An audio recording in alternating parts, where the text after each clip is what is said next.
Welcome to another episode of Spiral Theory, Understanding the Body Through the Forces of Nature. I'm your host, Shila LaGrue.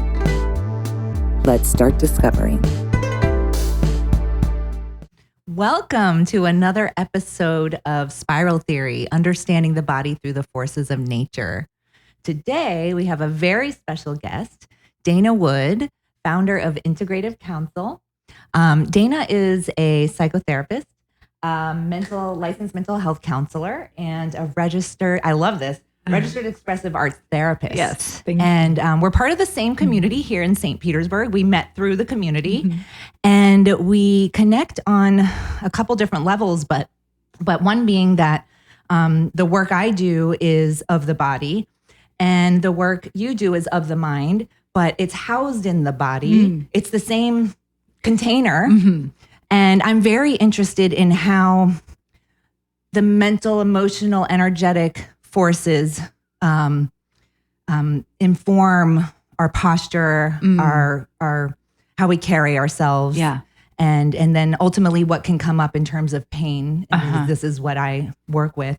And the connection. So that's kind of my interest. And of course, some of your history is also very interesting to me too. Yeah. So I'd love to get into some of that. Okay. I'm so excited to have you. Likewise. Thank you for being here. So we both had some time in New York City. We did. Yeah. Yes. We have a little bit of that in common as well.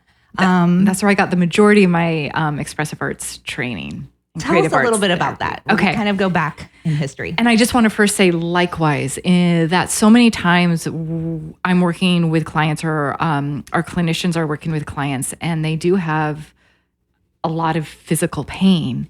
And we can talk so much about various things, but I really am interested in how the mind-body connection can come together and how to relieve some of those old historical patterns in a really holistic way. So I don't think it's either or, top, bottom up. I think it's both and. So, I could not agree more. And in fact, as my practice has progressed over the years, I'm getting more and more interested in these other realms helping pain. Yeah. Not just, traditional massage or traditional exercise, but what's going on in deeper levels of ourselves to help uncover some of these patterns. Exactly. Mind, body, and in my belief, energy. Absolutely. Yeah. Yeah. Okay. So, New York City. Yeah. So, after graduate school, I did go to University of Florida. So, not from Florida. I'm originally from Idaho, but went to graduate school up in Gainesville. And then after that, headed up to New York City with my dear friend from graduate school. We went there with truly just a few boxes, did the whole New York experience. I was going there primarily because it is the mecca for the creative arts therapies, art therapy. I had the opportunity to go to the New School up there. And so they taught all the variety of creative arts therapy. So I got to take psychodrama and dance therapy and art therapy and music therapy. And then I learned there was this thing called expressive arts therapy where they, it's about the intermodal transfer. It's a pretty fancy name, but it's about going from one art modality to the next and how in that process there's a distilling that happens and how to bring all of the variety of mediums together. And it's not that you have to be a master in all of them. It's just that you have to be attentive and listening.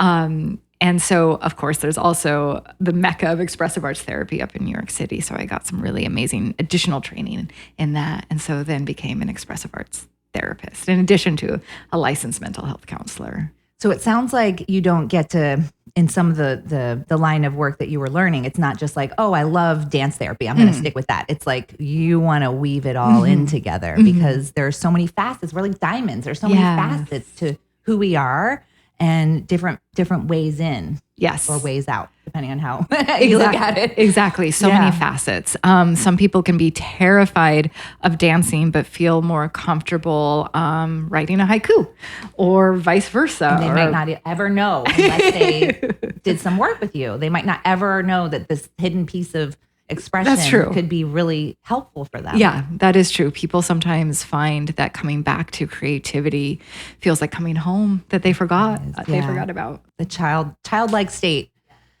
And children, if we can learn anything from children, it's like it's like they're not stuck in their stuff. They just can heal immediately almost. So yeah. Mind and body. Yeah. Mm-hmm. So then you came to Florida eventually, and you started Integrative Counsel. And tell us about the integrative part. Sure. So similarly,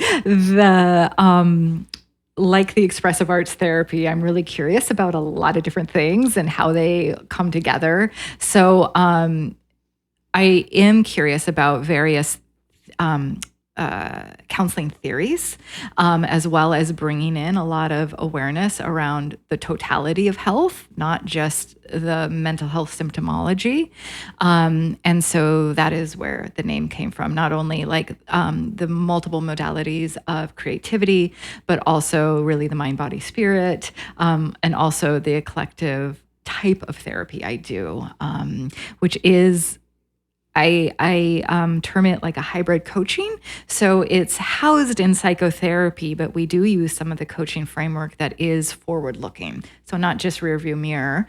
It's rearview mirror to understand why the heck we're doing some of these things, but then really how to change that behavior for, well, how do you want to live this life?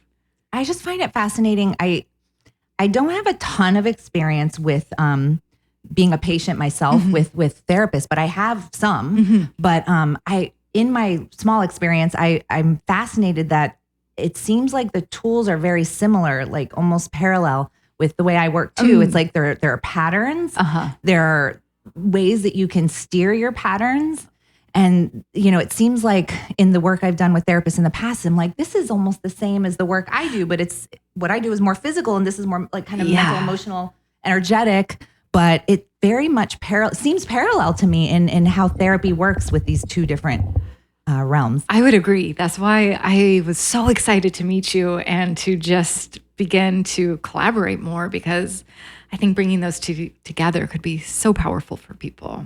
I agree. I mean, what I've seen, we're doing a technique here called neuro-emotional technique, and I've been trained in the Bach flowers, like utilizing Bach flowers. I've been interested in essential oils and Reiki and all these different ways to bring this side of regulating someone's body and nervous system into the therapy that I do. So I've always been interested, restorative therapy restorative yoga I had here at one point too. So it's like I've always known that if most of my clients could just tone down their nervous system, get a little more parasympathetic, maybe peel the layers of the onion just a bit, that their pain could subside a hair, and I've always thought that this is a marriage that should be looked at as a way to heal.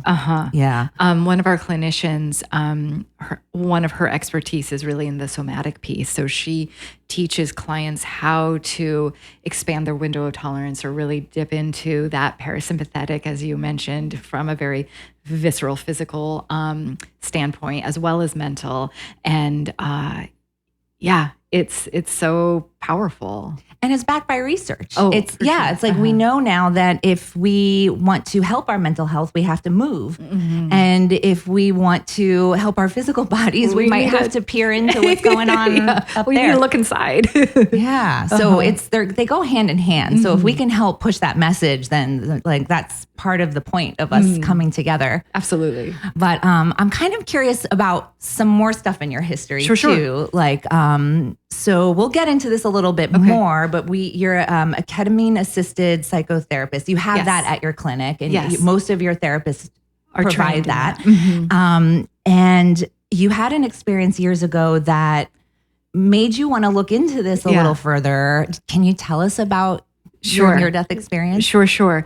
So, yes, it was a decision I had to sit with for a little while to determine, like, okay, is this the direction we should go as an organization, meaning to begin offering ketamine-assisted psychotherapy and therefore psychedelic-assisted therapy. And it felt like a strong yes after some self-reflection for a few reasons. One is because it does feel like this is a real opportunity at this moment in time to do this work ethically and housed in a very strong container with safety at its core. And it felt important to be at the forefront of that, because I think it can lead to expanded healing because it taps into consciousness. So we can call that many things. I do think it's energy. And so why I had to sit with this and self-reflect if this was the right decision for us or for me, and asked all, of course, the clinicians, and they were all on board, was when I was 15, I had a near-death experience where I had all the like familiar out-of-body like notes of what that looks like. So I saw myself from a distance. I didn't see a light, but I saw multiple lights, more like light beings or energies of some sort.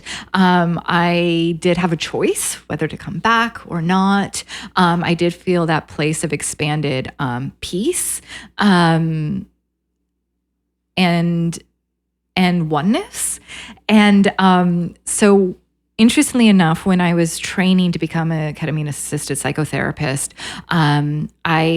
for my first own personal experience with ketamine, I was so eager and earnest, as I often am as a student. I'm like, okay, I studied, I made notes. I'm like ready for this, I had my perfect little setting. And I did not have, even though I had learned, it relaxes the ego defenses. So psychological material that has many times been repressed will come to the surface. Even though I knew all this, I had no idea that I was going to be transported back to 1994.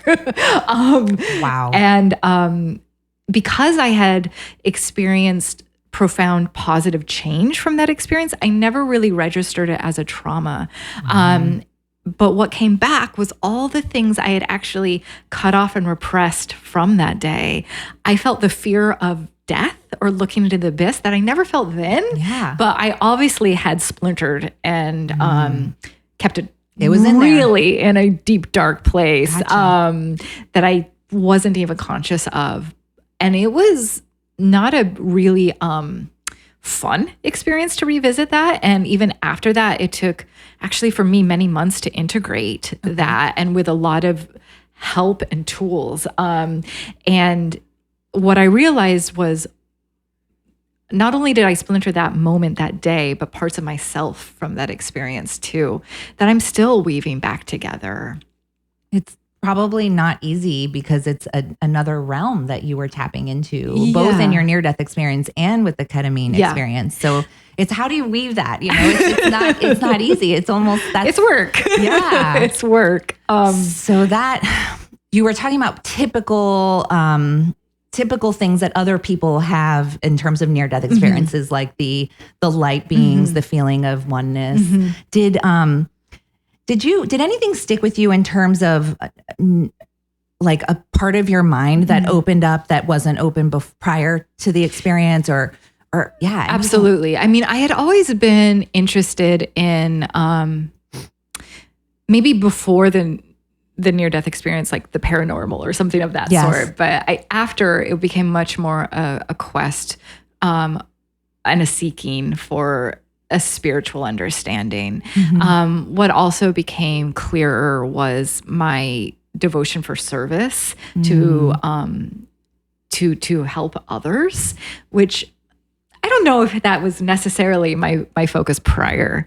And it was almost like kind of giving you your mission, because another thing that people experience when they have these near-death experiences is their mission in life becomes a little more clear. It became like I knew I had a mission. It's still a sort of mystery what that mission is, but I keep seeking it, going towards, and it feels like, okay, it is unveiled or revealed, just the next step. I can't know the grand, the grand landscape of what that looks like. But maybe I don't need to. Right, because you're walking the path. Yeah. So it's partially paid. Maybe we don't see the whole picture, but you're seeing the next step in front of you. Yeah, and to trust that. That feels like part of my learning, is just to trust the next without having to see the total.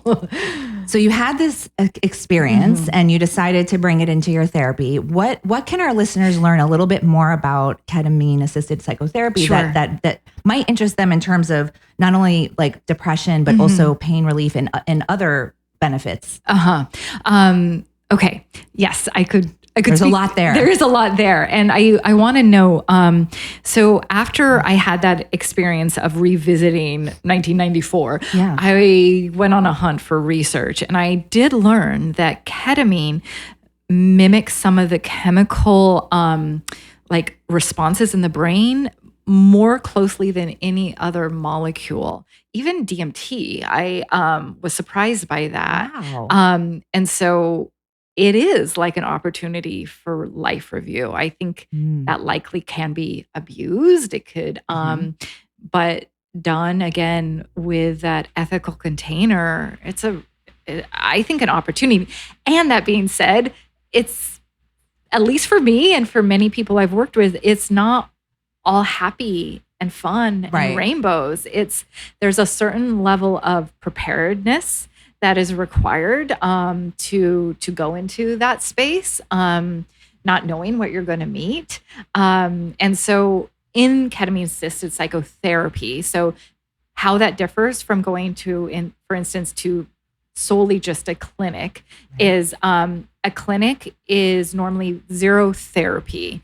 They're looking at it from a purely pharmacological response. And there are many that can benefit. It is a near immediate antidepressant, anti-anxiety, analgesic, and it can help with the neuroplastic window. So what that means. This is huge. Yeah. So from about 2 to 10 days after ketamine, your brain has the opportunity to rewire. Huge. It is huge. Yeah. That doesn't always mean it's a good thing. It's a good thing if used consciously, you know. Otherwise, you can just go fall back into old patterns and rewire those even more, you know? So there has to be a certain willingness, readiness. And again, without trying to pit clinics versus psychotherapy, because I do think they can be used in conjunction, but I think there's an opportunity for clinics to partner with psychotherapists trained in ketamine so they can help clients, for instance, prepare. Holy moly, a lot can come up. And on the other side, to integrate and to use that neuroplastic window for the best. Yeah, that was when we first met and you told me about this. That was something that really struck me, as it needs to be known how important that piece is, because if anyone's ever tried ketamine-assisted psychotherapy, ketamine treatments, but didn't find much improvement, maybe that piece of that neuroplastic window with the psychotherapy piece, that was the missing element to make this work. So I feel like this is an important thing to get out there. As I understand it, ketamine works in 4 ways. And the clinics basically attend to one of those. So, and it makes sense because it's the medical model that's we're most accustomed to now, where you go passively, you take something in the hopes that you'll feel better, you know? So that's one, and it does have impact. The other is the neuroplastic window and how we're going to use that, how we're going to help retrain our brain in the ways that we want. The third is the psychological or psychedelic. So going to a different state of expanded consciousness and what comes up from that, from usually our subconscious, or however you want to frame that or think about it. And then the fourth, in my opinion, is spiritual. And this is the one least talked about, is the one I'm most interested in. But it does feel like there's this opportunity to tap into something bigger than us. And that's a key word, opportunity. Like we can look at these windows of healing as an opportunity for change. When I work in my work physically with touch, the window is pretty small before a neurological repatterning should happen, before they fall back into their old patterns. So some people call it, parking lot therapy, where you're only doing well until you get to your car. But luckily we have some tools that our success rate lasts a little bit longer, but there always seems to be a point where the patterns come right back because they're the path of least resistance neurologically. So that makes sense. Yeah. So we have to take this window, and which we do here at Body Center, and retrain the body. I call it neurological repatterning, because it is exercise, but it's not typical exercise. Yeah. We're not just doing reps and sets unconsciously. It's conscious, being aware of the change and consciously choosing a different pathway. You can't do that when you're unconscious. That's therapy too. That keeps blowing my mind. Is the way I work with physical bodies is very similar in so many ways with mental therapies and that kind of work. So it's the same, like I said, the same container. We're dealing with the same stuff, just different layers. Yes, exactly. And you have, there's something I saw on your website, multiple entry points of care. Yes. And I just love that because that reminds me of the beautiful diamonds that we are and all the facets. And we have to be able to kind of get it from all angles in order to really make change, because we're stubborn on this plane. That's so true. And our bodies, we might not feel safe to go into a different place, because even if it's dysfunctional, it's familiar. It's familiar. And oftentimes that feels safe. So we're kind of rocking the boat a little bit with this neuroplastic window. And I find that to be like really a big, important thing with the work that you're doing. And I'm glad to know this, because I've had clients that had ketamine therapy, but not in the way that you're describing. Not the psychotherapy piece. Yes. And thanks for mentioning the multiple entries for care, because again, an integrative approach, we want to meet people where they are at from multiple facets, or like the diamond. Not everyone is ready to come in and peer inside and do that deep work that is often dark. Oftentimes you have to look at the shadow for true change, right? And so we have a lot of free resources, so many amazing free resources. We have online courses and workshops, and we then also have individual one-on-one counseling and coaching.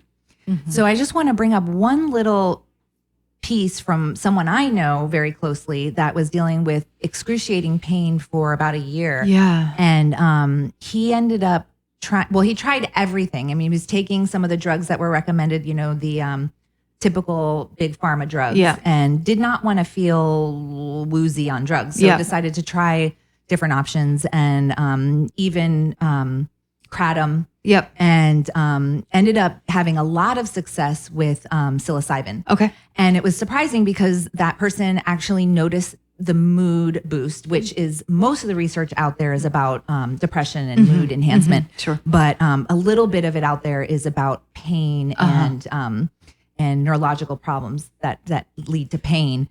But he noticed the mood enhancement had to do with his pain lifting. He noticed both. Yes. But the point was to try to get out of the pain. But he'd noticed that mood enhancement and how it was a little bit linked. But out of all the things he tried, that was the best approach for the amount of pain that he was in. Okay. Yeah. Never tried the ketamine, just didn't go that route. But I just find it to be similar in that way, that it's just opening up a piece of our consciousness, getting us in a place that, I mean, maybe you can describe it better. What's going on? Yes, sure. And I think you bring up, so ketamine is often used for chronic pain, and absolutely, depression and chronic pain go hand in hand. And because of ketamine is a dissociative anesthetic, so developed in the 60s, actually, for the battlefield, for the Vietnam War. And it was incredibly effective, fast-acting. It's actually quickly metabolized, and incredibly safe when used appropriately. So what made it so accessible?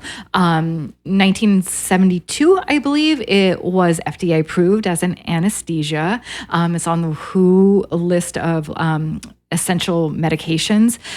So it's used off-label for mental health diagnoses. And so a few things are happening in the brain. And again, a lot more research is actually needed. So ketamine, this isn't also an interesting, I think, important point, is out of patent. That means no one pharmaceutical can own it and make money off of it. Therefore, there's not a lot of research because that's normally who funds the research. So yeah, we're at an interesting crossroads here. But ketamine itself is pretty darn cheap, which can make it more accessible. And so what is happening in the brain? More research is needed. They do know, so rather than working on the serotonin or the dopamine, which are a lot of like the SSRIs work on, it works on the glutamate receptor. And then it works BNF, brain neurotropic factor, I believe that's, which is the increasing of the neuroplastic window. So these are some of the mechanisms that happen in the brain, but again, people need to study it, and there needs to be money for not to line the pockets of big farm, but really to help people. 100%. Yeah. And so that is a little bit about what is ketamine and what's happening in the brain. Mm-hmm. And back to the kind of multifaceted approach, you also have EMDR at your center. And I just have to bring this up. The first time we talked, I mentioned it, that I got interested in kind of a take of EMDR by, I have his name here, I have to read, Dr. Alan L. Botkin, who wrote a book called Induced After Death Communication. So I was I've always been interested in near-death experiences. I feel like if we ever question this reality and what's next, like why not ask people that have been there? So I always listen to their interviews. It's helped me with death in the past, to help me cope with losing loved ones in the past. So I've always some of my interests have been like researching this. So I found that this like sect of EMDR came about because this doctor was trying a different approach. It was like a pattern he was trying, like you do it for so many minutes and then you stop and you do it again. And he noticed that people were all of a sudden seeing their loved ones. That's amazing. And I was so fascinated. I tried to get my own session with it because I just was like, I have to try this. I want to dance on the other side for a minute. But apparently you have to be qualified. And I wasn't a good contender because I was the way I understood it is I was very resolved with the death. So there was a chance it might not work. I see. So I didn't end up trying because you sort of need that entry in. That sounds fascinating. I don't know enough. But I've never even tried EMDR. So like I would love to know more about that as well. So, Yes. So another practitioner at Integrative Counsel, he works with EMDR, and he is really looking to combine the EMDR with the ketamine-assisted psychotherapy. Again, because of those ego defenses are pretty relaxed right after, so able to get in even deeper. Again, with consent of all the parts of self to do that deep work, why preparation is so necessary. So EMDR, though Michael is the true expert, is bilateral stimulation. So it stimulates, both hemispheres of the brain. And I don't know this for sure, but I'm wondering if, given how this doctor does it, if people almost go into a trance state or an expanded state of consciousness, similar to what psychedelics can induce. It would seem like it to be able to have these like hallucinations or whatever you want to call them, access to another. Access. Yes. Yeah. Yes. Was it Huxley? I think it was Huxley who wrote about his belief around psychedelics is we're not hallucinating. It actually, to live in this reality, we dampen most of what is available to experience. And so psychedelics actually sort of relieve that valve and allow more to come in. That makes perfect sense. So I remember vaguely from learning about the neurology of that, the reticular activating system in the brainstem is literally pruning out. Like there's too much out there. We would explode with information. There's too much out there. We are just making sense of what our little container can hold. So that's a fascinating way to look at it. It's out there. You're just tapping into it. It's not like it's being made. Right. It's very interesting. Okay. That's a theory. Yeah. We need more research. We need more research. Yes. So you talked about these different facets and with the art therapy that you have, the somatic therapies, you have like painting, dancing, different. So we have a somatic therapist, we have an EMDR therapist, we have an art therapist, and I'm an expressive arts therapist. So we all work about outside of the box, but really founded in research. So we enjoy creative solutions. However, we really value ethics, safety research as well. So yes. Perfect sense. Yes. I mean, we're scientists after all, but we happen to have a liking to the energetic world and arts. And but to me, they're pretty similar. I know. When I think about like quantum physics and spirituality and that kind of thing, it's like I think spirituality might just be quite a bit ahead, and then the science catches up. We're trying to describe it through science, and these discoveries with quantum physics are really validating. It's so cool. Yeah. But I also work a lot with my understanding of the chakra system. Does that come up in your practice? It does. Yeah, it does. I probably speak about the chakras weekly, and I'm imagining most of our clinicians do too. Yeah, the way I look at it is I see structural imbalances, and then I feel like, okay, so the geography of where that is can correlate with that energy system. Sure. And of course, they pair up with, they link and work together with the other energy systems. And you can almost see the imbalances physically in the different areas. Yeah. So it's like you wonder if you bring in that emotional element or energetic element and how that might be able to clear up things from the past. And since we're talking about near death and across the veil, I almost think some of it can come from past lives. Absolutely. Or ancestry. Absolutely. And even if my clients don't buy into that or whatever, I don't have to talk about it with them, but some do. And I do bring it up to the people that seem open to it, because I feel like sometimes we feel like it's our fault that we're not 100%. And it's like, I mean, you're like backpacking off of your ancestors. Right. It's there. And that's research too. That is. I know. Holocaust, ancestors, great wars, people that have come out of those like horrific times, generations later, like blindness, things like this are happening across the board with certain things. I mean, it's been studied. Yes. So it's not just a woo-woo thing that we're carrying. Oh no, that is now like been certainly identified with epigenetics, correct? Right. And was it the Holland study? I can't remember, but there was a study that was seminal in this area when it came. Yeah. So knowing that this is research and this is something that's like really science that we, it's like we can't ignore it. If we're ignoring it, we're doing a disservice to humanity. Yeah, well said. So we have to move forward with this way of thinking that our mind and body are connected. And psyche. All of it. These layers. I talk about it because in yoga, I feel like I have a better understanding with all the layers of ourselves. And that is, we are not just our bodies and we're not just our minds and all the other things in between. We are all these layers, and that's part of how we connect to the whole. Including potentially an astral body. Absolutely. So we're part of the same community. We have the yoga studio in common, and some people that work with us in common as well. And you're doing some great things to get your message out there into the community. And what are some things that people can look for? They can maybe go to your website and check out some of these free resources. Yes, that would be a great first start if people are curious. Is integrativecounsel.com. That's COUNSEL. So that's probably we have a pretty active online presence as well. So if people are curious, Instagram or Facebook. One thing I love about what you offer too is that you almost have a database of other practitioners that not even in your field that you recommend and that's important to you, because it goes back to this multiple entry points of care. Yes. And the integrative approach. We don't pretend that we know it all or can do all.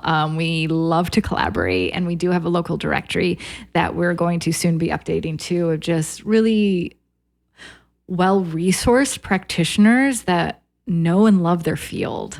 So we can come from all these various facets. Some of the most important lessons as a therapist over the years are to refer out when someone is outside of my scope of practice, because I'm not doing them or me a service. And really the aim is to help someone. So I absolutely love your approach. I can't wait to collaborate more. Yes. I got to do a session on you, but oh my gosh. We didn't get to trade yet. So I'm very much looking forward to the other side of it. You're incredible. And gone, that pain. I know. And I had been suffering that for like 3 or so months, and Nice. I don't feel it anymore. So thank you. Love it.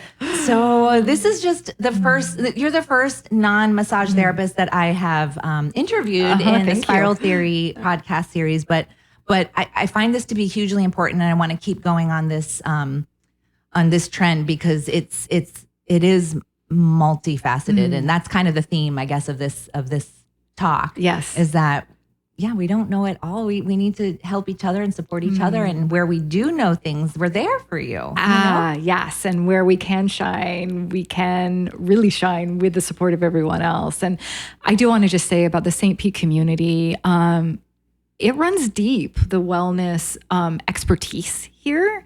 It's not just surface.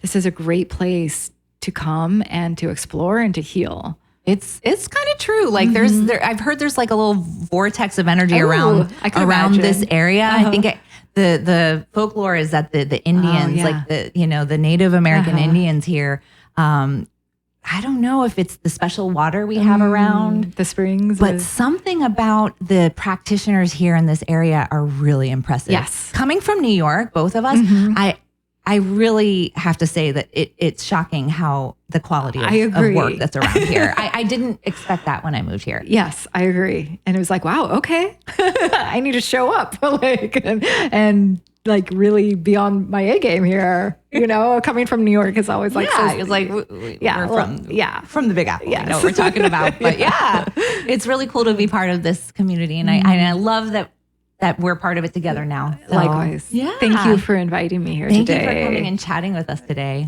Thank you for watching. Thanks, everyone.